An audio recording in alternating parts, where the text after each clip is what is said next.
Hey friends, welcome back in, everybody. We are Sports Take. That is Tone the Shields. I am Rob Ellis. Joining us now, phenomenal columnist and author. You can check him out not only at Inquirer.com, but on Twitter / that at Mike Sielski. Mike, have you recovered yet from Vegas? That's the first question. You've had now 5 days, maybe somewhere in that neighborhood. How are we doing physically? Honestly, Rob, I didn't hit it real hard in Vegas. My body clock never got right from the moment I got there. I was waking up at 6 o'clock every morning there, meaning like 9 a.m. Eastern time. And I'm not a big gambler and I had a lot to do. So I didn't spend a lot of time on the strip. Got to be honest. I was head down, doing work, having a few nice dinners, and then watching Patrick Mahomes pull another rabbit out of his hat. Next time you're on, Mike, I want you to lie. I want some really salacious story. Okay, let's just. I wish I led a more exciting life for you, Rob. Yes. I know you want to live vicariously through me, but I'm just I'm stuck here, man. I need you to be doing some things. Okay, one of us has to. Jeez. Sorry to let you down, pal. That's all right. That's all right. Always good to see you, Mike. Always. Yeah. You too, Tone. Mike, let's start there, man. I mean, we've seen it now. It's become commonplace for Mahomes and Reed to just, come back in these games, to deliver in the biggest of moments. He's got the it factor. We know that there is, if you give the guy even an inch, he's gonna take it and bury you. Tell me where you're at with this, because a lot of people are starting to go GOAT, and I can't quite go there yet. But what I say is, when he's done, we could very well be talking about GOAT material. Where are you at with? Let's just start with Mahomes, and then we'll get to Andy.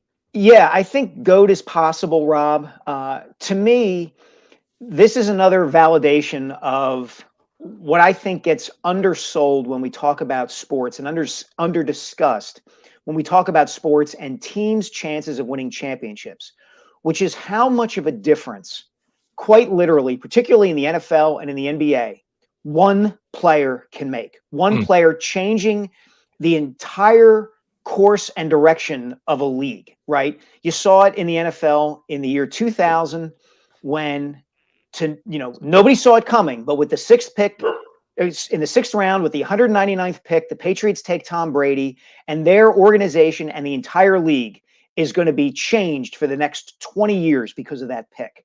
And you see it when the Bulls get Michael Jordan, or the San Antonio Spurs get Tim Duncan. And I think you're seeing it with Patrick Mahomes and the Chiefs, and the fact that the Chiefs got this guy.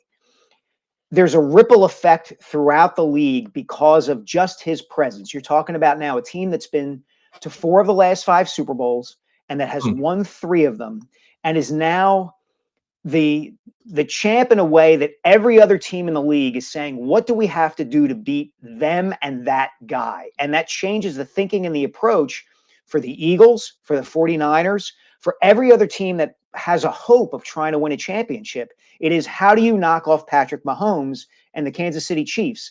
And we can spend all this time talking about, do the Eagles need to improve their linebackers? Or, if the Sixers get Joel Embiid back healthy, what will that mean? And all that kind of stuff. If you don't have that guy at that time, generally speaking, unless you catch lightning in a bottle like the Eagles did with Nick Foles, forget it. Mike, I'm so glad you made that segue easy, because to me, I think this upcoming season, through all the issues that we're talking about with the Philadelphia Eagles, no matter what, I always circle back to Jalen Hurts, saying, listen, a lot can look different, a lot can change, a lot can be different if Jalen Hurts comes back a much sharper player. And look, Patrick Mahomes is the gold standard, maybe a standard no one can reach. He's in the league of his own. Best believe that. But again, I want to ask you, when it comes to Jalen Hurts, obviously coming off the rough season in 2023, how much of the onus is put on Jalen Hurts to really come back and be sharper than he's ever been? Yeah, I think a good bit of it, Tone, is on Jalen. I think a good bit of it is going to be on Kellen Moore and the play calling and the system and the strategies that he uses to try to get the offense back to where it was in 2022. I think we can overstate a little bit how much Jalen struggled in 2023. I mean, there were some games that he pretty much carried the Eagles to victories. I'm thinking about the game against the Commanders in Landover. I'm thinking about the game against the Bills that he basically won in overtime and had a great game by himself.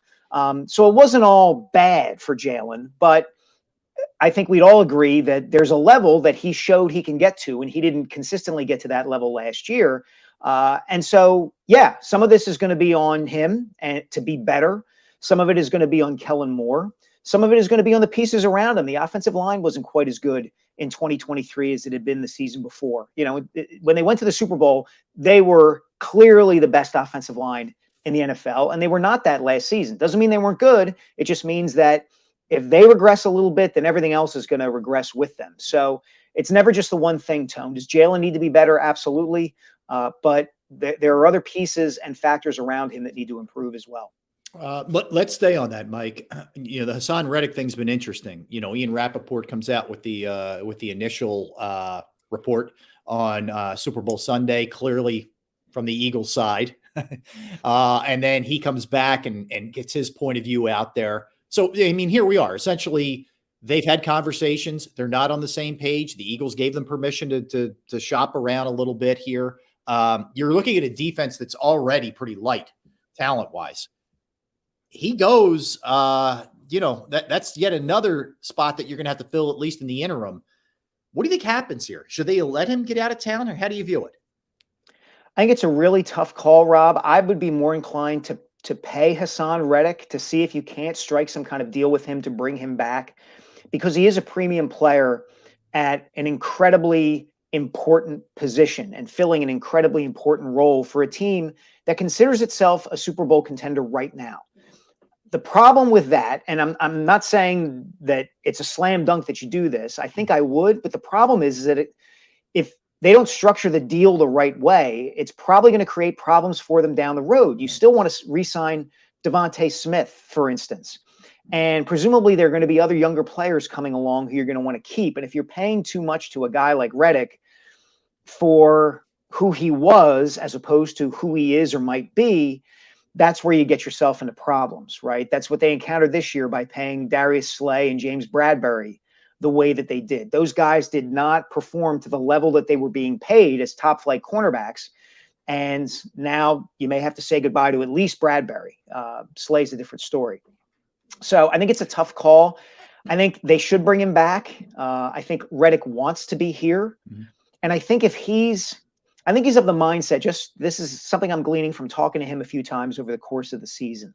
I think if he feels like he's in the kind of system that can really maximize what his skills are, mm-hmm. then he'll be fine coming back. Right. He wants to make the money, yes, but he was clearly frustrated about how he was being used toward the end of that season, with dropping back into coverage, with doing things that he doesn't excel at. And he gets after quarterbacks, and they need that in this defense. And so I'm more inclined to pay him, I think. Okay.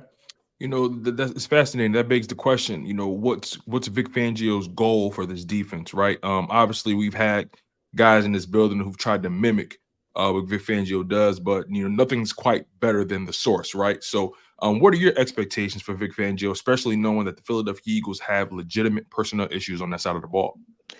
Yeah, I'm a little more hesitant to be, okay, this is great. They've got a proven defensive coordinator in there now, Tone.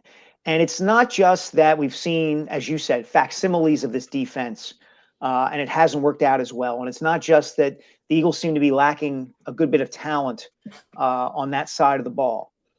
I worry, and maybe this is never going to come to fruition, but I worry that the style of defense that Fangio prefers, don't give up the big plays, reduce chunk plays in the pass game, is more vulnerable now, or will be more vulnerable than it's been in the NFL in a long while. Look at the Chiefs and look at the 49ers. Look, the Chiefs have Patrick Mahomes, and he's practically a god on earth when it comes to playing the quarterback position. I get that. But Andy Reid's come around to running the ball a little bit.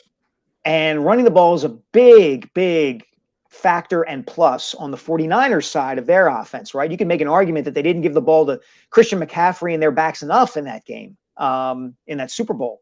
But they certainly can run the ball if they want to.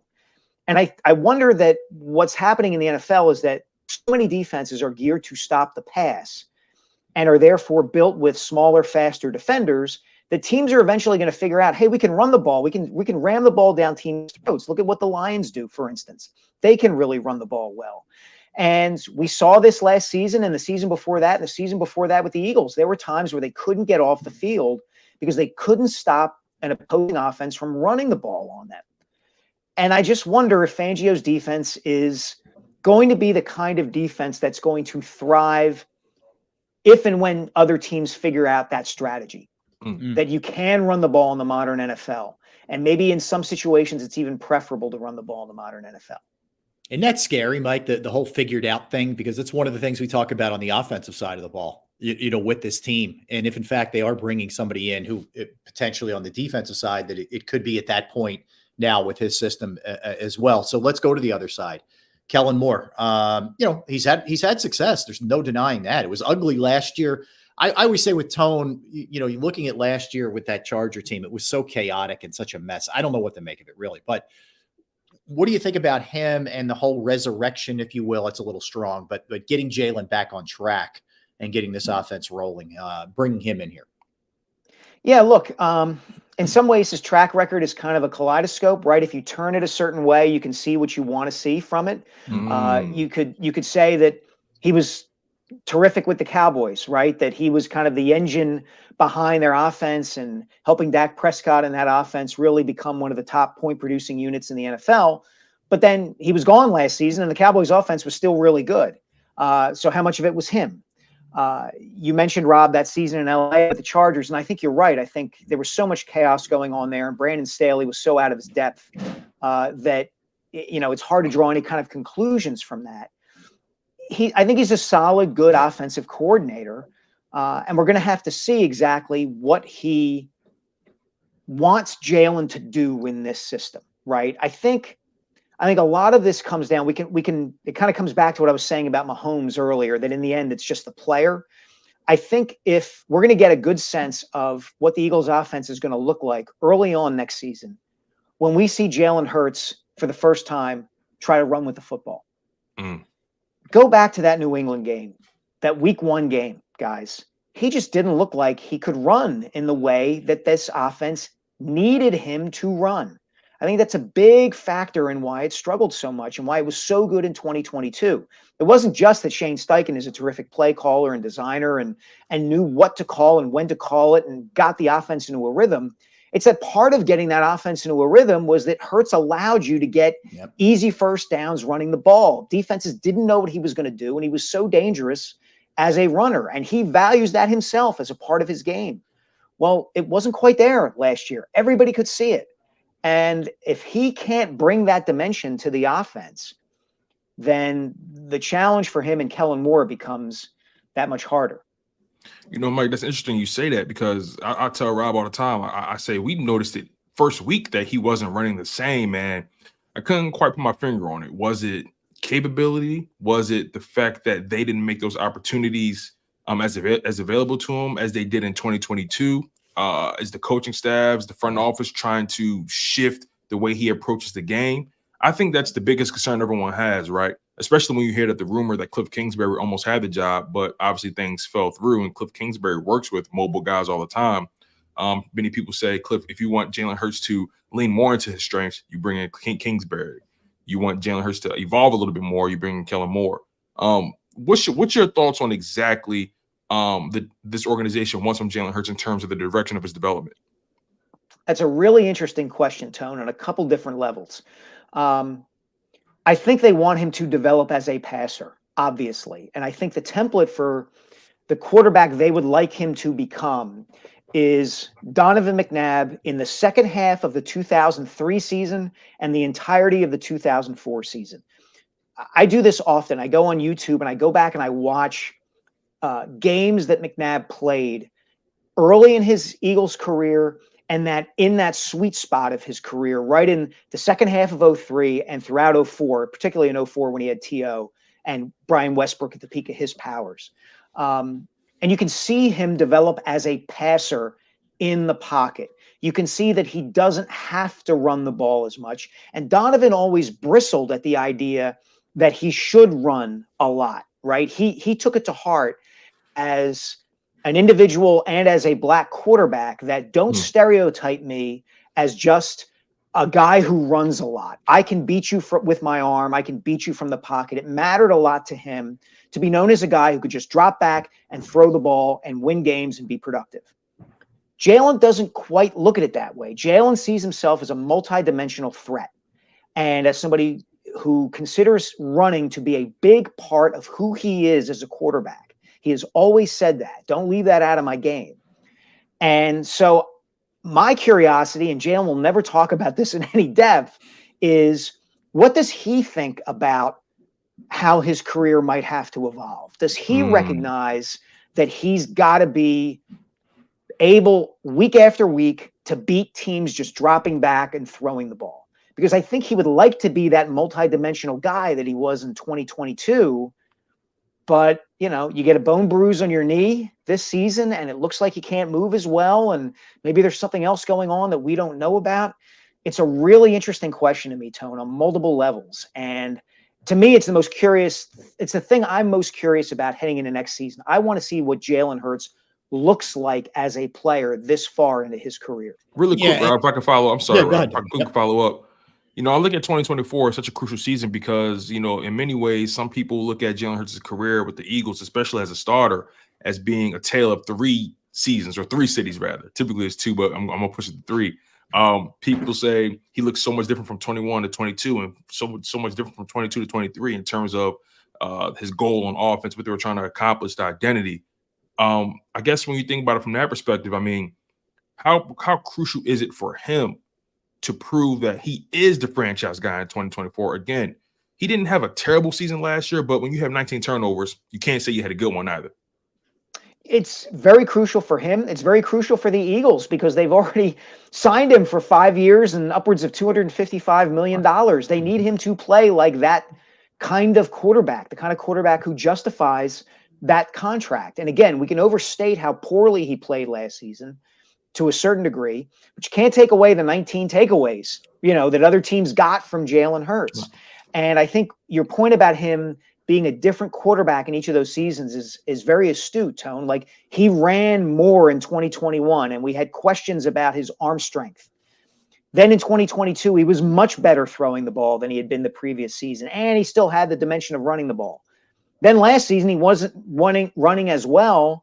And he wasn't quite throwing it as well as he had in 2022 most of the time either. So this is going to be really, really fascinating to see what iteration of Jalen Hurts the Eagles get next season. Yeah, and Mike, I certainly don't want him being foolish and reckless, and I don't think that's him, period. But I also don't want to see him think he's got to just stand in that pot. And I hope I fear part of it was the Eagles saying, hey, man, you got to be careful. And you keep drilling that into somebody's head, you know, I mean, it's going to affect you subconsciously out there. There has to be times where he picks and chooses his spots to use those legs too. It is really interesting to see what happens, you know, with this thing. Kelsey, give me your gut. You were out there last week. I didn't see you at the card table with him and Bert Keshner and all the the guy, Tom Segura. I didn't get the invite to his party either. I'm still mad at him for that. It's like, you know, on, man. But, Taylor's got to call me too. I haven't heard from her in a while. Let's go, Tay. You know, come on, Mike. All that book money, you could have got to that table. You're operating under a misconception about the publishing industry there, Tone. No, gut feeling says I think he's still going to retire. Okay. I think, and I don't have any inside information on this. This is total tea leaf reading on my part. And I could very well turn out to be wrong. But I get the sense, first of all, he did an interview during the week, and I forget which podcast it was on. I know he was on Shaq this week. He was on Shaq. Yeah, but it was during also on Chris Long. I was there when he did the Chris Long podcast. Okay. But it might have been that. It might have been another one where he referred to the Eagles as they. Yeah. Like 7 times in a 2-minute span.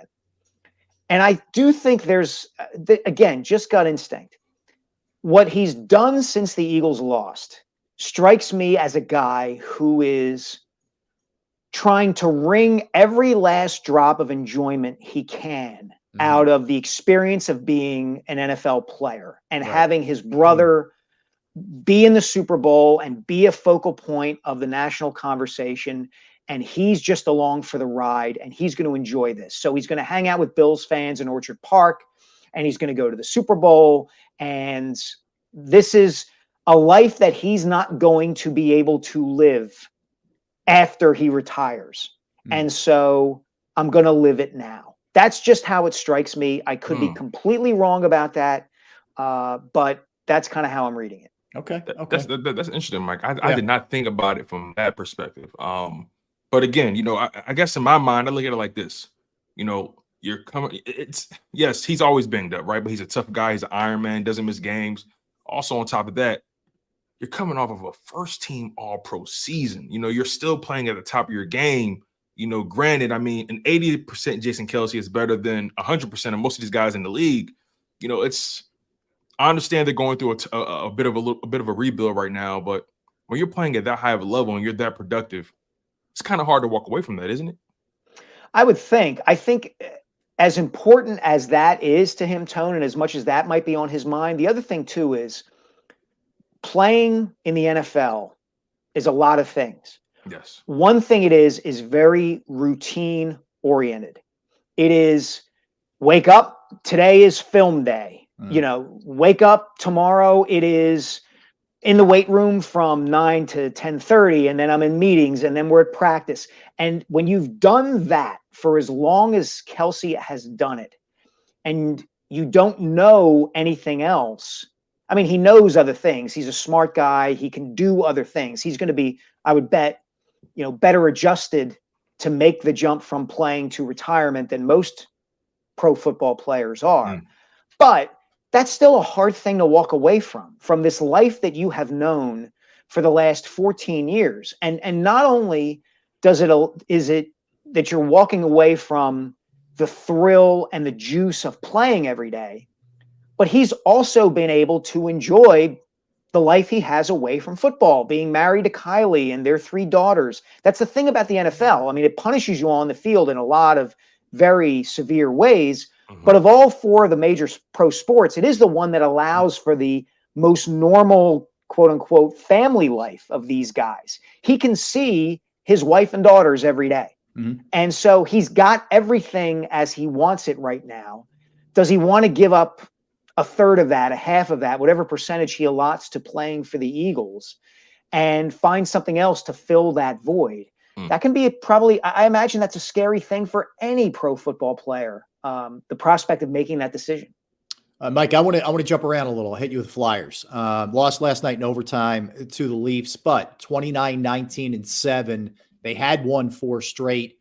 They have some difficult decisions here because the trade deadline's coming up, and the team's played probably, if they're being truthful, much better than they anticipated, right? So some of these guys like Scott Lawton, who gets moved, you could take a couple steps back this year if you do it. What do you think about it? It's a good predicament to be in, but it's a little bit of a predicament.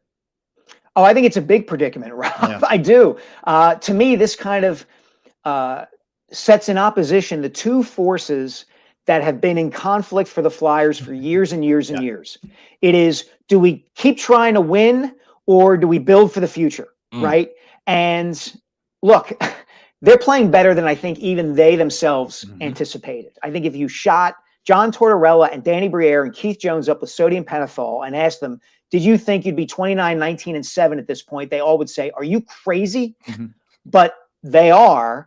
And I think it does change their approach at the deadline. You know, for a couple of weeks, I've been asking people, hey, you know, if you're the Flyers, would you think about trading Travis Konechny, who is 26 and in the prime of his career? Great season, by the way. But is having an incredible season. And do you want to give up on him, or is the value of what you could get back for him so great that you have to make the move for what you could be down the road? I don't think they're going to move him. I think it's a non-starter now. I think they look at him as a centerpiece player, kind of like a Brad Marchand or Patrice Bergeron kind of guy for the Boston Bruins.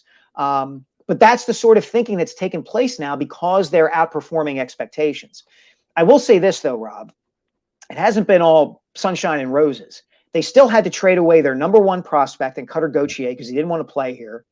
And their presumptive franchise goaltender, Carter Hart, is probably never going to play for them again because of the sexual assault charges he's facing and whatever discipline the NHL might levy against him down the road. So they've got some steps to take here. And I'm, in a weird way, I'm not sure them playing as well as they have made it easier for them to figure out how to take those steps. Yeah. You know, Mike, last one for me. It's funny. You think about the way this Flyers team is playing and how much aggression and how fast they play and how they show no fear against even the top tier guys in their conference or even in the entire league. You know, that comes from, you know, Tortorella's, you know, approach, right? He's been here for a short amount of time, but it seems like he's made such a strong impression on not just the roster, but also on the franchise. By your estimation, you know, just speak on his impact and how he's slowly just altering the culture of this roster and his organization. Yeah, he's made a big difference. You know, I think a lot of people were skeptical, Tone, about whether he was the right kind of coach for the rebuild that the Flyers were undertaking. But it seems like he has tapped into something with certain guys. You see a guy like Morgan Frost, for instance, who was getting benched earlier in the season. You're seeing a greater flourishing of his game lately, becoming closer to the player the Flyers always thought he could be. The thing with Tortorella that's interesting to me is that I've seen this before from him, okay? In 2004, when the Tampa Bay Lightning won the Stanley Cup and he was their head coach, they played the Flyers in the conference finals that year. I'm sure Rob remembers it well. A great 7-game series. Incredible. Yeah, and that Lightning team, yeah, exactly. And that Lightning team was loaded with talent. Vincent Lecavalier, Brad Richards, Martin St. Louis, guys up and down the lineup who could score. Yeah. But they were winning games 2-1 and 3-2. Tortorella had them playing this way, you know, really tight defensively, close checking, you know, scoring because they were talented. And I covered Tortorella in New York in 2012 with the Rangers when they played a very defensive-minded, tough, shot blocking kind of style.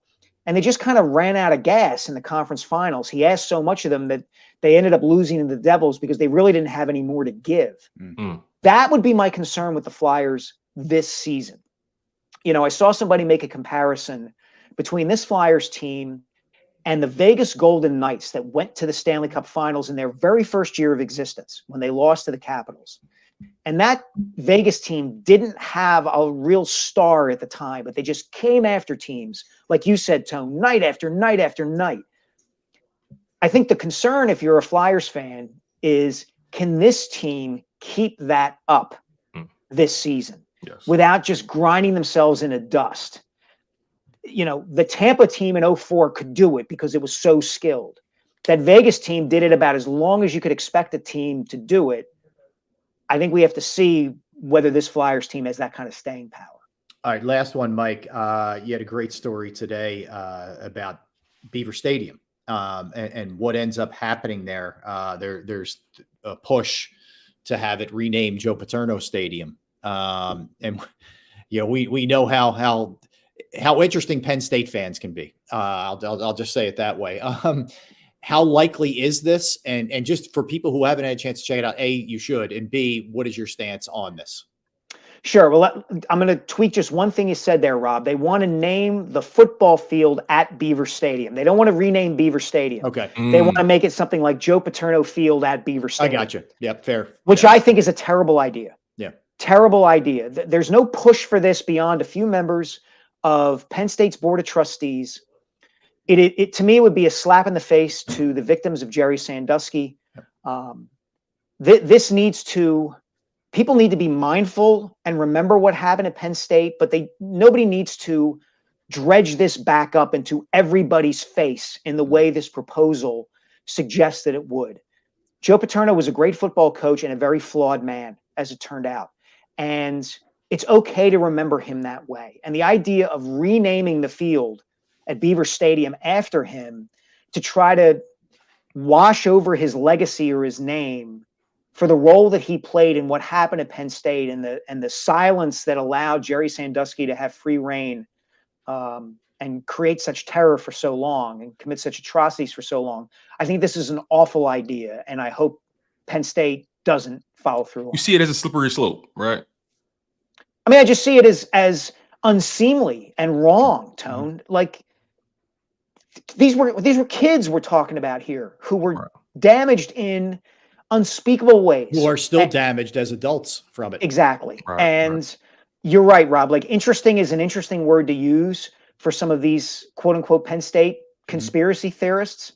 And I don't have any time for them, and I don't have any time for this idea. Yep. Well said. Well said, Mike. All right. Keep up the great work. We'll catch you Thank tomorrow. You, Mike. We appreciate you, man. In Truly. fact, at 10 a.m. with Glenn Macnow on WIP. And of course, what's the next column we have coming out, Mike? We should.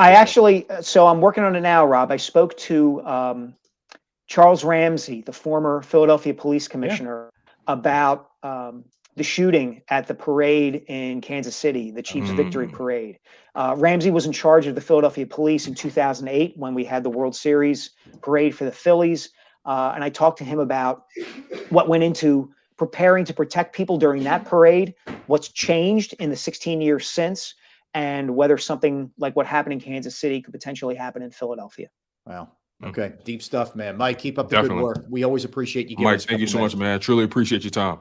Anytime, guys. Thanks so much. Take care, Mike. All right, let's step aside real quick here, Tone. We'll kind of soak in a lot of things we went through with Mike, and we have a little Eagles news which we'll pass along as well when we come back, and then we'll dig into their ability to bounce back after a tough season, and we'll see if that pattern can continue here with the 2024 Eagles. He's Tone DeShields. I'm Rob Ellis. We are Sports Take. Let's talk about Jim Murray and Principal Financial Group, because knowing who to trust with your finances can be a real challenge. And I'm right there at the front of the line with you. It took me a long time to find that right person. Well, I did. And it's Jim Murray and Principal Financial Group, whether it's retirement planning, 401k review, insurance review. If you have a small business, you're trying to get your employee benefits off the ground, that's another resource that Jim can help you with. I'll tell you on top of that, if there's just things you're not sure about, something looks a little strange to you about what you're invested in, or you're seeing this, hey, what do you think about that?